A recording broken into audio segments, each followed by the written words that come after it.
In this video, I'll explain few things that you must take care while method overriding. So for explanation, already I have written two classes. First one is a superclass having a method public void display, which is displaying a message super display. The next I have a class called sub that is extending from superclass, and it is overriding display method, and it is displaying sub display. So you can see that this display method is underlined with yellow. Actually, it requires annotation, that is override. Now this is gone. So this is an overrided method. Now let us see what is allowed and not allowed in method overriding. See, the first thing, if you read the signature public void display and here also public void display, signature must be exactly same. What happens if I give any argument? It is not overriding. You can see that this is showing an error. So this is not method overriding. This is method overloading. So now this subclass is having two methods, one display without arguments and one display with argument. Even you can see here, I will create an object of subclass inside main method and show you what are the methods present there. S dot, there are two versions of display. One is without arguments and second one is with arguments. So this is method overloading, not overriding. So parameter list must be same. If I have a parameter here also, then it is okay. Then it's not a problem. Parameter name can be different, but this is integer type. So this is also an integer type. Now this is overriding. First thing we saw, that is parameters must be same. If there are no parameters, then this should also have 0 parameters. Then second thing, what about the method name? If I change this name to capital D display, then it is not overriding. Because Java is case sensitive, so I should use same cases. So name must be exactly same, otherwise it is not overriding, it becomes overloading. So we saw parameters as well as method name. Now next thing, return type. I will give a different return type. Instead of void, I will say int. No, it is wrong. This is not at all allowed. It is not even overloading. It is neither overriding nor overloading. You can see that this entire signature is being highlighted in red. So it's an error. A return type must match, right? Because everything is matching, rest of the things are matching. So return type should also match. Otherwise it's wrong. So return type must be same. There is only one situation in which a return type can be different. I will show you that situation. Suppose on the top I will write a class A, dummy class.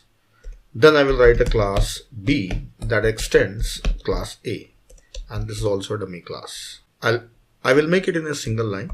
I have two classes, class A and class B. B is inheriting from A. Now I will make changes into this display method. I will say return type is A. So when I say return type is A, I should make this method return the object of A. So I will return the object of A. Return type has changed, so it is not overriding. Here also it should be A. And here also I will return an object of A.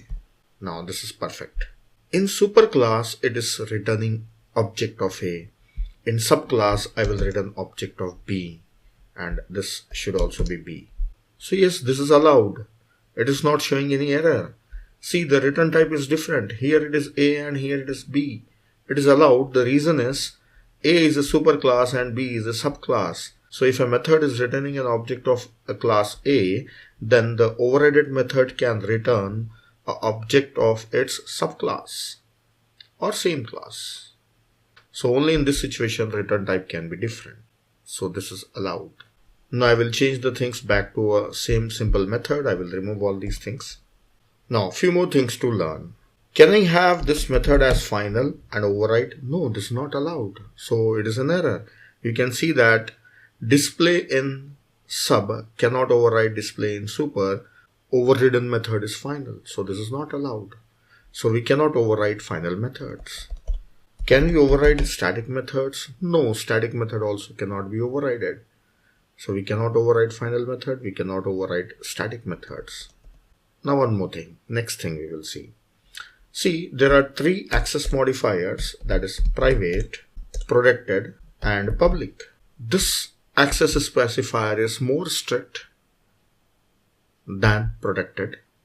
then protected is more strict than public. So this is the more strict one and this is more lenient one, a relaxing one. So in the order I have written them: private, protected and public. So we will be learning about these things later on, but here I am going to use them. So a little bit I am explaining. Private is more strict and public is least strict. So let us go back to the class. This method, parent class method, I will make it as private and this is public. Yes, allowed. It is not an error. Can I make this as protected? Yes, this is allowed. And even it can be public. So it means that if this method is private, so I can override with the same access modifier or little relaxing one or public also.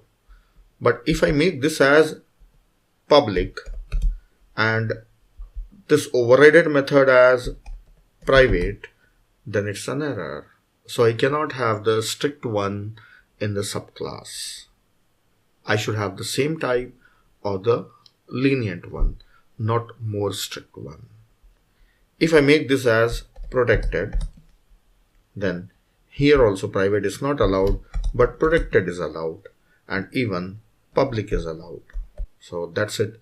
So these are the things that you should know. Anyway, while writing the program, if you do any mistake, compiler is there to show you the errors, but you should know what is allowed and what is not allowed so that you can easily remove the error. So that's all in this video. You try to experiment all these things by yourself.